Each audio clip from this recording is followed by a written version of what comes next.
Party कार्यकर्ताओं ने जिला कार्यक्रम अधिकारी से की मुलाकात। बीएलओ ड्यूटी नहीं करने के लिए दिया आवेदन। बोले आंगनबाड़ी के काम से ही नहीं मिलती फुर्सत। जगदलपुर में सहकारी कर्मचारियों की हड़ताल का 10वां दिन। कर्मचारियों ने सरकार को दी कड़ी चेतावनी। कहा मांग पूरी नहीं हुई तो धान खरीदी नहीं होगी।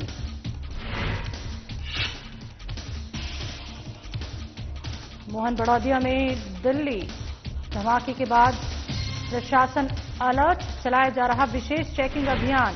संदिग्ध व्यक्तियों से की रही पूछताछ। कांकेर में हलवा पुलिस को मिली बड़ी सफलता। 24 घंटे में हत्या की वारदात का किया पर्दाफाश। आरोपी को अरेस्ट कर धारदार हथियार भी किया बरामद।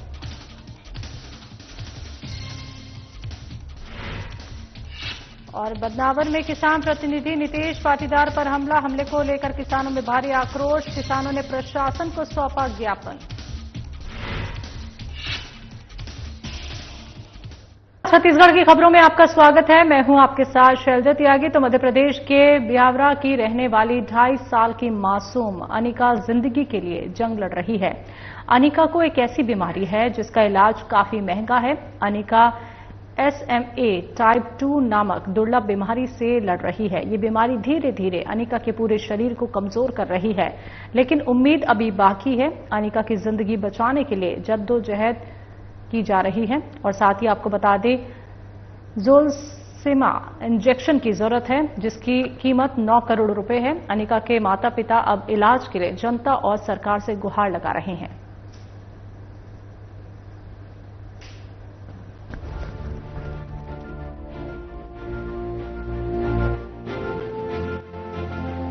स्पाइनल मस्कुलर एट्रोफी एक आनुवांशिक स्थिति है जो मांसपेशियों की गति को नियंत्रित करने वाली तंत्रिकाओं मोटर न्यूरॉन्स को प्रभावित करती है। 2 साल की अनिका इसी बीमारी से जूझ रही है जिसका इलाज भी काफी महंगा है। ये बीमारी धीरे धीरे अनिका के पूरे शरीर को कमजोर कर रही है, लेकिन उम्मीद अभी बाकी है। अनिका की जिंदगी बचाने के लिए जोलजेनमासा इंजेक्शन की जरूरत है जिसकी कीमत 9 करोड़ रुपए है और जो अमेरिका से आएगा। अनिका के माता पिता अब मदद की गुहार लगा रहे हैं। साधना न्यूज भी इस मासूम की मदद के लिए आपसे दरखास्त करता है। आपकी छोटी सी मदद इस मासूम को एक नई जिंदगी दे सकती है।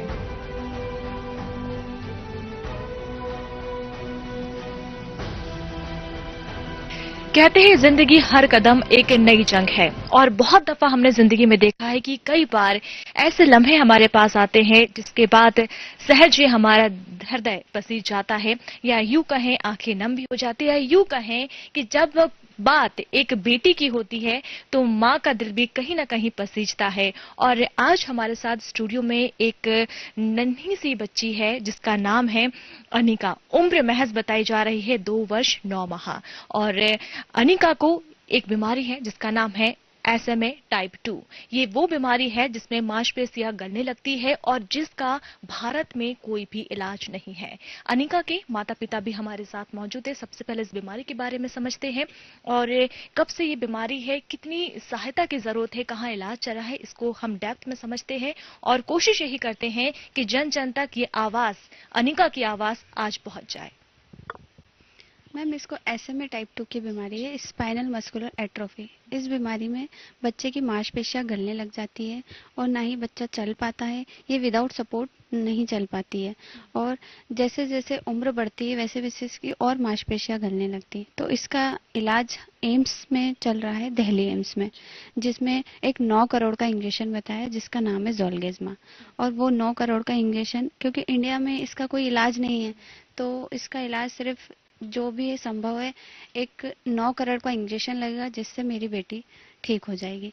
तो हम बस जनता से, और इसका ट्रीटमेंट सिर्फ क्राउड फंडिंग से ही संभव हो सकता है, क्योंकि इतना बड़ा अमाउंट किसी भी पेरेंट्स के लिए संभव नहीं है। क्योंकि है तो सब सक्षम करके, मगर 9 करोड़ बहुत बड़ी रकम है, क्योंकि हम भी अच्छी फैमिली से बिलोंग करते हैं, बट इतना बड़ा रकम हमारे लिए इकट्ठा करना इम्पॉसिबल है। तो हमने क्राउड फंडिंग स्टार्ट की है, जो जनता के माध्यम से हमने बेटी का इलाज कराने के लिए क्राउड फंडिंग स्टार्ट की है। और सबसे अपील कर रहे हैं कि जिससे जो भी डोनेशन हो सके वो मेरी बेटी के इलाज के लिए करे और ज़्यादा से ज़्यादा करे, क्योंकि इसके पास समय भी कम है।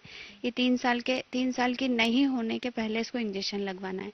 और एक कंडीशन, 13 किलो वजन इसका अगर उससे ज़्यादा हो जाएगा तो मेरी बेटी को इंजेक्शन लगे। तो हमारी कोशिश यही है कि जल्द से जल्द हम इसको इंजेक्शन लगा सके। इसलिए हम सभी से अपील कर रहे हैं कि जिससे जो भी मदद बने मेरी बच्ची के लिए मदद करें। 2 साल और 9 महीने की अभी उम्र है और आपने बताया कि वजन भी अगर 13 किलो से ज्यादा अगर हो जाएगा तो इंजेक्शन लगना पॉसिबल नहीं होगा। एक चीज और समझना चाहेंगे, हमारे दर्शक भी समझना चाहेंगे कि जैसा आपने बताया कि बच्ची को बीमारी है और बहुत विरले ही, शायद बहुत एक्सेप्शनल केस ही ये हम देख पा रहे हैं, तो ये बाय बर्थ ही प्रॉब्लम हुई है, समस्या आई है, या फिर कुछ आगे जाके कोई बात हुई है बर्थ के बाद? मैम ये जेनेटिक प्रॉब्लम है, जो जेनेटिक टेस्ट करवाया, क्योंकि ये 1.5 साल की हुई, हमें भी इसका कुछ पता नहीं था। क्योंकि नॉर्मली बोलते हैं कि बच्चे लेट चलते, हमने वेट किया, 1.5 साल के बाद ये चलने नहीं लगी। तो फिर हमने इसको हर डॉक्टर को दिखाया, भोपाल, उज्जैन, देवास, इंदौर में ऑलमोस्ट सारे डॉक्टर को दिखाया। तो वहाँ पर गौरी पासी न्यूरो सर्जन को किसी ने सजेस्ट किया, हमने उनको बताया, उन्होंने भी सारे टेस्ट किए, सब नॉर्मल आए। फिर उसके बाद उन्हें एक SMA का टेस्ट किया, जो कि जेनेटिक टेस्ट होता है, उसमें इसकी रिपोर्ट पॉजिटिव आई। तब हमें पता चला, क्योंकि इंडिया में कोई इलाज नहीं है इसका, तो उन्होंने हमें दिल्ली प्रेफर करा। बट एक समय था कि ये 2 साल के पहले इंजेक्शन लगना था। बट एक कंडीशन और है कि 13 किलो से वजन कम रहता है तो इंजेक्शन लग जाता है। तो हमारे पास मे भी पॉसिबल था कि हम हमारी बेटी का इलाज करवा सके, इसलिए हमने ये स्टैंड लिया कि बेटी का इलाज करवाने के लिए। अब दिल्ली एम्स में शेफाली गुलाटी मैम ट्रीट कर रही है। फिर वहाँ से हमको प्रिस्क्रिप्शन मिला, प्रिस्क्रिप्शन मिलने के बाद हमने क्राउड फंड स्टार्ट किया। तो उसी के माध्यम से अभी हम ऑलमोस्ट जनता की मदद से मतलब बहुत अच्छा रिस्पांस मिल रहा है। और हम चाह रहे हैं कि जनता और आगे बढ़कर और ज़्यादा से ज़्यादा मदद करे कि मैम जल्दी से इलाज हो पाए। इसलिए बस यही मदद मांग रहे हैं कि सबसे हाथ जोड़ के निवेदन कर रहे हैं कि जिससे जितनी भी मदद हो वो हमारे को QR कोड पे हमारा नंबर है, और नंबर हमने दे रखा है कि नंबर से अगर किसी को कोई भी जानकारी चाहिए तो वो, क्योंकि अगर कोई डोनेशन करता है, आजकल सोचते हैं ना लोग कि क्या पता कैसा मामला है, तो अगर नंबर से वो अगर टेस्ट फोन लगा के हमसे कंफर्म कर सकते हैं, हम सारी रिपोर्ट उनको दिखा देंगे। और जहाँ भी ट्रीटमेंट चल रहा है, बहुत सारे न्यूज़ चैनल में भी हमने इंटरव्यू दिए हैं। तो मैम इसलिए बस यही जगह जगह जाके बस यही बताना चाह रहे हैं कि बच्ची है, इसके लिए सपोर्ट करिए। सरकार की अगर हम बात करें, सरकारी लेवल की, तो अभी तक कुछ मदद हो पाई है या फिर आपने कोई दरख्वास्त की है, कोई रिपोर्ट वहां तक पहुंचाई है? हमारे जो माननीय सांसद राजगढ़ रोडमल नागर जी, उनको ये कागज दिए थे हमारे, तो वो हमारे कागज लेके प्रधानमंत्री मोदी कार्यालय पे उन्होंने भेजे हैं। और माननीय JP नड्डा जी को हमारे कागज दिए थे, तो उन्होंने उसके लिए 75 लाख तक का फंड रिलीज कर सकते हैं, वो उन्होंने बोला है। तो 75 लाख में इंजेक्शन तो लगेगा नहीं, 9 करोड़ का इंजेक्शन है। तो हम क्राउड फंडिंग जो कर रहे हैं उससे भी मदद तो मिल रही है जनता से, पर अमाउंट बहुत बड़ा है। तो हमारा माननीय मोदी जी से, प्रधानमंत्री जो है अपने, उनसे अपील है कि थोड़ा ज़्यादा अमाउंट करवाएं और ज़्यादा थोड़ी हमारी मदद की जाए ताकि बच्चे का इलाज हो सके।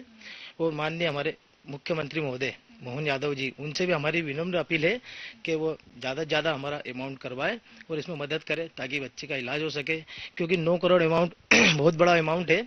और क्राउड फंडिंग तो कर रहे, जनता तो कर रही है, जनता ज़्यादा से ज़्यादा मदद कर रही है, जनता की मदद भी हो रही है। पर हम माननीय नेतागण, हमारे मुख्यमंत्री महोदय, माननीय प्रधानमंत्री महोदय, इनसे अपील करते हैं कि हमारे ज़्यादा से ज़्यादा राशि एकत्रित करवाए और खुद अपील करे या खुद आगे आए, अपील करके हमारे बच्चे का इलाज करवाए। अभी तक हम बहुत से नेताओं से मिले हैं, जहाँ भी गए हैं वहाँ सिर्फ आश्वासन दिया गया है, किसी ने हमारी किसी तरह की मदद नहीं करी है।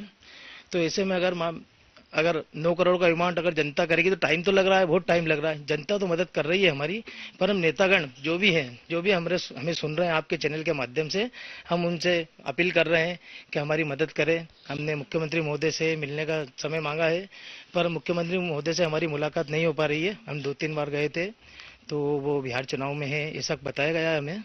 तो हम आपके चैनल के माध्यम से अपील कर रहे हैं कि हमारी सुनवाई हो, ताकि माननीय मोहन यादव मुख्यमंत्री जी हमारी सुने और इस बच्चे के इलाज के लिए कुछ मदद करे, माननीय प्रधानमंत्री महोदय करे, ताकि हमारी बच्चे का इलाज हो सके, वो भी चल पाए, सामान्य बच्चे के साथ जीवन जी पाए। हम भी ये चाहते हैं कि हमारी बच्चे की मदद हो, जल्दी जल्दी इलाज मिल सके। अगर ये इलाज नहीं मिला, 13 किलो से वजन ज़्यादा हो गया, तो बच्चे को इलाज नहीं मिलेगा, तो 5 साल बाद इसका जीवन बताया डॉक्टर ने, तो हमारी जनता भी से भी यही अपील है कि जिस तरह की जनता हमारी मदद कर रही है वैसी आगे करती रहे और ज़्यादा से ज़्यादा शेयर और फॉरवर्ड करे ताकि हमारे बेटे को नया जीवन मिल सके। आपके चैनल के माध्यम से यही कहना चाहेंगे।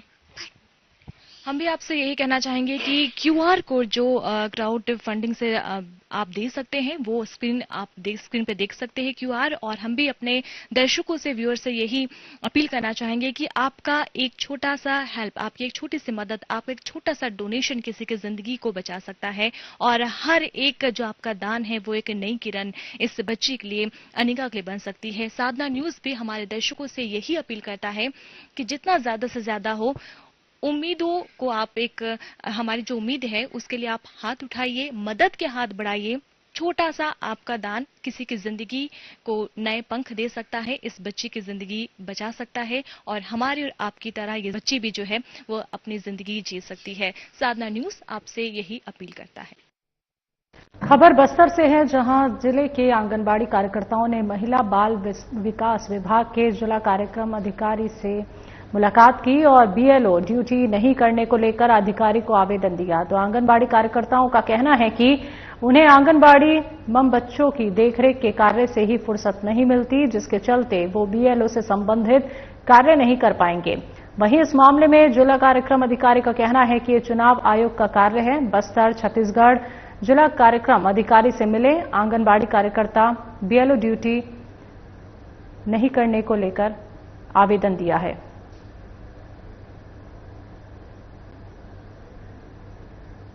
जितना काम के अनुसार हमको दाम चाहिए, जितना काम कर रहे हैं उसी अनुसार हमको दाम दे, तब हम लोग पूरा काम करके दिखाएंगे, अन्यथा हम कुछ काम नहीं करेंगे। अभी कौन सा काम दिया गया है? अभी सर हाँ, तितली प्रोजेक्ट एक आया हुआ है सर, उसमें बहुत ही ज्यादा काम हो रहा है और उसमें जो भी सामग्री है सर वो सामग्री भी नहीं दिया जा रहा है। और बीएलओ ड्यूटी सर, ये जब कार्यकर्ता को बोला जा रहा है 9 बजे से 5 बजे तक सर लोग के द्वारा, और जो हम लोग के ऑफिस से ये बोला जा रहा है कि 2:30 बजे तक आंगनबाड़ी केंद्र में आप लोग काम कीजिए और 2:30 बजे से लेकर 5 बजे तक और बीएलओ ड्यूटी में कीजिए। ये तो एकदम अन्याय का है सर। और ये शासन बोलते हैं कि महिलाओं का उत्थान कर रहे हैं, लेकिन महिलाओं का अति ज्यादा शोषण हो रहा है सर, कहीं पे उत्थान नहीं हो रहा है। और हम लोग का तो और ज्यादा कार्यकर्ता का हर विभाग से सर, पूरे स्वास्थ्य विभाग, पंचायत विभाग, शिक्षा विभाग, हर विभाग से सर आंगनबाड़ी कार्यकर्ता को काम दिया जाता है सर। आप लोग का प्रॉपरली जो कार्य है वो कौन कौन सा है? हम लोग का प्रॉपरली कार्य है सर, जो बच्चे को पूरक पोषण आहार देना सर और अनौपचारिक शिक्षा देना, उसी के लिए हम लोग लगाए गए हैं और बाकी कुछ काम नहीं है। लेकिन अभी 26 योजना के अंतर्गत हम लोग काम कर रहे हैं। अभी क्या चाहते हैं?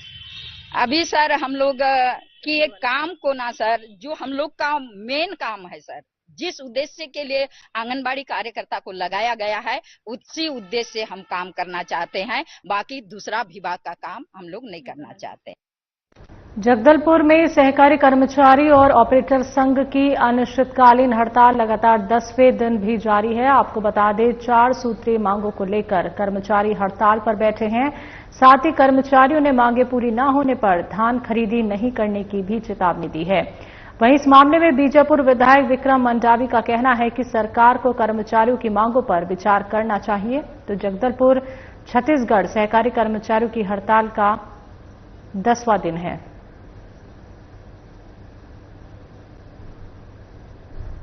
बस्तर संभाग के बैनर तले जो अनिश्चितकालीन धरना प्रदर्शन किया गया था, वहां पर हम सब लोगों ने आकर उनकी जो जायज मांगे हैं उनका समर्थन किया है। और हम सरकार से मांग करते हैं कि सरकार ने जो वादा किया था कर्मचारी हित में, जो कर्मचारी समस्याओं को पूरा करने का, वो तत्काल इन जो कर्मचारी संघ हड़ताल में बैठे हैं उनकी मांगों को पूरा करे। और जो सरकार लगातार एक तरफ डबल इंजन की सरकार, सुशासन की सरकार करती है, लेकिन पिछले 8 दिन से जो सहकारी संघ के बैनर तले बैठे हैं उनकी बात सुनने के लिए ना उनके बीच में आने का काम सरकार में बैठे हुए लोग नहीं कर रहे, ना हिम्मत दिखा पा रहे हैं। और आने वाला समय जो खेती बाड़ी किसानी का समय है, वैसे समय अगर ये हड़ताल में रहेंगे तो कहीं ना कहीं किसान भी प्रभावित होंगे। इसलिए मैं माननीय मुख्यमंत्री जी से अनुरोध करता हूं, किसानों के हित में, कर्मचारियों के हित में इनकी जायज मांगों का समर्थन करें। समिति कर्मचारी बस्तर संभाग का संभागीय अध्यक्ष हूं। हम अपनी 4 सूत्री विभिन्न मांगों को लेकर के पूरे छत्तीसगढ़ के कर्मचारी जो है अपने संभाग में अनिश्चितकालीन आंदोलन में 3/11/2025 से डटे हुए हैं। मैं बताना चाहूंगा कि हम पूरे बस्तर संभाग के कर्मचारी, जिसमें जो है कांकेर, कोंडागांव, नारायणपुर, जगदलपुर, बीजापुर, दंतेवाड़ा, सुकमा, ऐसे दूरस्थ अंचलों के कर्मचारी हम अपनी 4 सूत्री मांगों को लेकर के यहाँ अनिश्चितकालीन आंदोलन में डटे हुए हैं। जिसमें बताना चाहूंगा हमारी प्रथम मांग जो है वो है धान खरीदी में सुखद प्रदाय करे।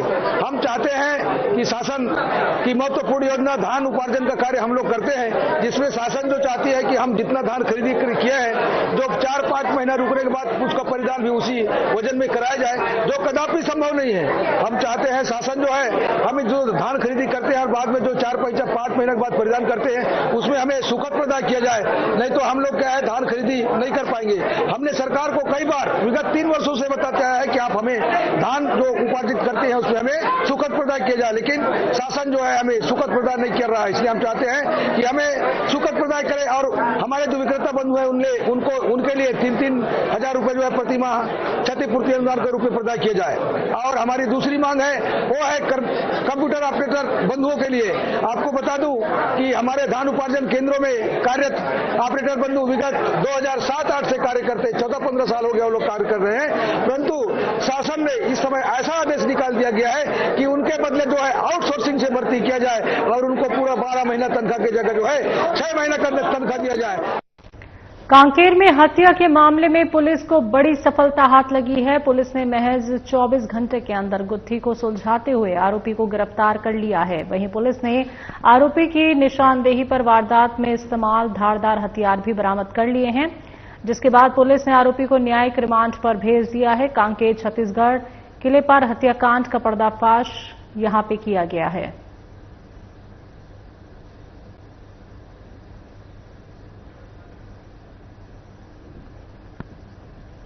बदनावर में किसान प्रतिनिधि नितेश पाटीदार पर हुए हमले को लेकर किसानों में भारी आक्रोश देखा जा रहा है। घटना के विरोध में किसानों ने एसडीओपी को ज्ञापन सौंपा है। किसानों ने ज्ञापन में मांग की है कि हमले में शामिल सभी आरोपियों को तत्काल गिरफ्तार किया जाए, साथ ही हमले की साजिश रचने वालों पर भी कार्रवाई की जाए।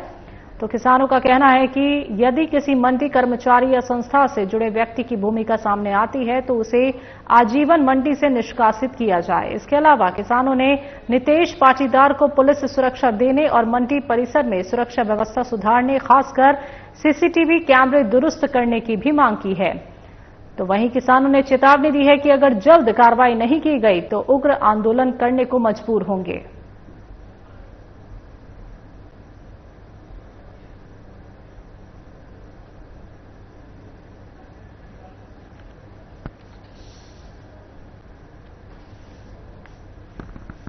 तो आपको बता दें कि बदनावर में किसान प्रतिनिधि नितेश पाटीदार पर हुए हमले को लेकर किसानों में भारी आक्रोश देखा जा रहा है। तो किसानों ने ज्ञापन देकर ये मांग की है कि हमले में शामिल सभी आरोपियों को जल्द से जल्द गिरफ्तार किया जाए और साथ ही हमले की साजिश रचने वालों पर भी कार्रवाई हो। तो किसानों ने साफ तौर पर कहा है किसी मंडी कर्मचारी या संस्था से जुड़े व्यक्ति की भूमिका सामने आती है तो उसे आजीवन मंडी से निष्कासित किया जाए।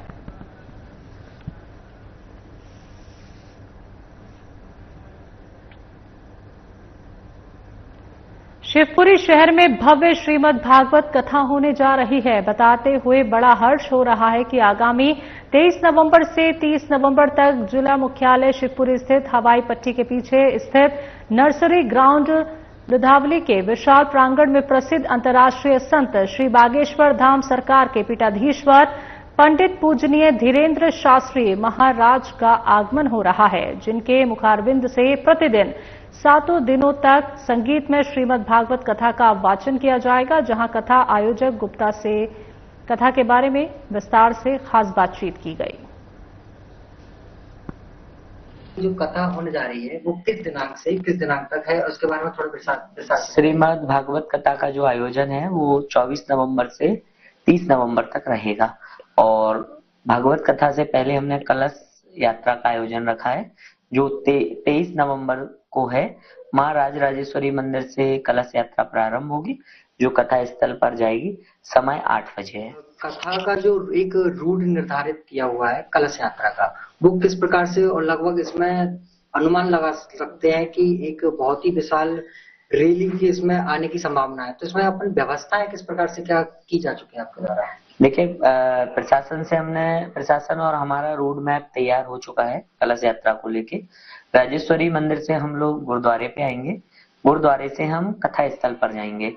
इसको आयोजन को लेके जो हमने कलश यात्रा को लेके जो प्लानिंग की है, उसमें जन सैलाब का तो ऐसा है कि मुझे ऐसा लगता है कि इसमें भी अधिक लोगों की संख्या रहेगी, क्योंकि महाराज श्री की कलश यात्रा में काफी भीड़ रहती है और जिस हिसाब से शिवपुरी के लोगों का उत्साह है, उस हिसाब से मुझे लगता है कि हजारों में भीड़ रहेगी।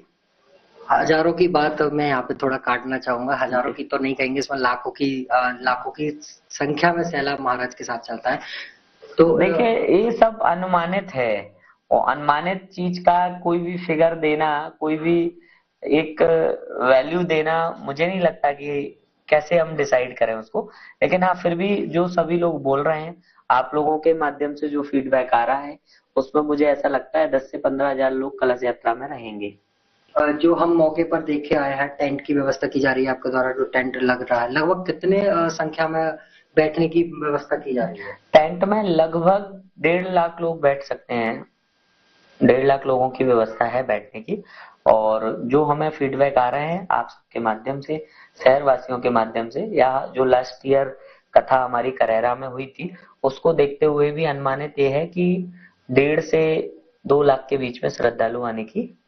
चूंकि शिवपुरी में इतनी विशाल कथा का आयोजन पहली बार हो रहा है, ठीक, जिसमें संख्या काफी अधिक हो सकती है, तो इसमें कुछ श्रद्धालु जो बाहर से भी आने वाले हैं, तो उनकी व्यवस्था और उनकी स्वास्थ्य की व्यवस्था ये किस प्रकार से आपके द्वारा की जाए? हमारे और प्रशासन के द्वारा जो बातचीत हुई है, उसमें ये डिसाइड हुआ है, वहाँ पे हम एक छोटा हॉस्पिटल बना रहे हैं। इसमें प्रशासन हमारी मदद कर रहा है। जो चीजें श्रद्धालुओं की भीड़ को देख के की जा सकती हैं, उन सब पे डिस्कशन अभी चल रहा है और भी हम 1 to 1 चीजें निकाल रहे हैं।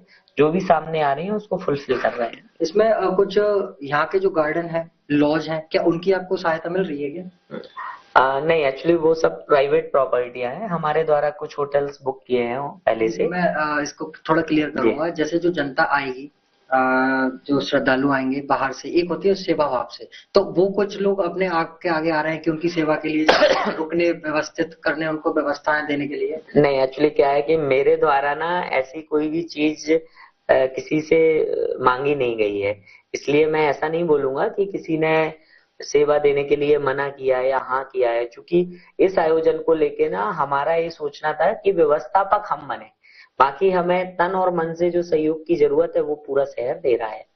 अच्छा, ये एक प्रश्न ये है मेरा कि ये जो इतनी विशाल कथा का आयोजन आपके द्वारा किया जा रहा है, इसके मन में आपके ये कैसे आया और फिर ये आपने जो उनसे संपर्क किया वो कैसे साझा?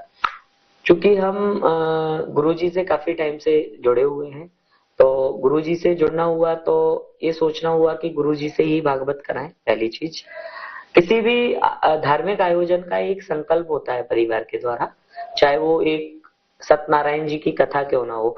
लोग एक संकल्प ले लेते हैं कि हमें हर महीने कथा करवानी है, हर महीने हमें परिक्रमा देने जाना है। इसी प्रकार से मेरे परिवार के द्वारा भी एक श्रीमद् भागवत कथा का संकल्प लिया था कि हम लोग भागवत कथा कराएंगे। गुरुजी ने चूंकि हम लोगों की बात सुनी और उनने हमें समय दिया, और मैं ये भी कहूंगा हमारे परिवार के साथ साथ ये पूरे शहर वासियों का पुण्य उदय हुआ है कि हमारे शिवपुरी में महाराज श्री आ रहे हैं। कलेक्टर बालागुरु के ने कलेक्ट्रेट सभा कक्ष में सेवानिवृत्त शासकीय सेवकों का सम्मान समारोह आयोजित हुआ, जहां कलेक्टर ने सेवानिवृत्त हुए 42 शासकीय सेवकों का साल श्रीफल भेंट का सम्मान और पीपीओ प्रदान किया। साथ ही कहा कि शासकीय सेवा से रिटायर होना जीवन से रिटायर होना नहीं है। सेवानिवृत्ति सक्रिय जीवन का अंत नहीं बल्कि एक नए अध्याय की शुरुआत है, जिसमें व्यक्ति अपने अनुभवों और ज्ञान का उपयोग समाज व नई पीढ़ी के हित में कर सकते हैं। उन्होंने आगे कहा कि सेवानिवृत्त अधिकारी और कर्मचारी प्रशासन की अमूल्य पूंजी हैं। उनका अनुभव प्रशासन और समाज दोनों के लिए प्रेरणा स्रोत है। कलेक्टर ने कहा कि रिटायरमेंट के बाद भी व्यक्ति सामाजिक कार्य, पर्यावरण संरक्षण, जन जागरूकता और सेवा कार्यों में सक्रिय रह सकता है। कलेक्टर ने ये भी कहा कि गीता में लिखा है कि हमें कर्म करते रहना चाहिए क्योंकि कर्म ही जीवन का सार है। उन्होंने सभी सेवानिवृत्त कर्मचारियों को उनके दीर्घ, सफल और अनुकरणीय सेवा काल के लिए शुभकामनाएं दी और उनसे समाज हित के कार्यों में सक्रिय बने रहने का आग्रह किया। इस अवसर पर जिला कौशल्य अधिकारी नेहा सिंघई सहित विभिन्न विभागों के अधिकारी और कर्मचारी उपस्थित रहे।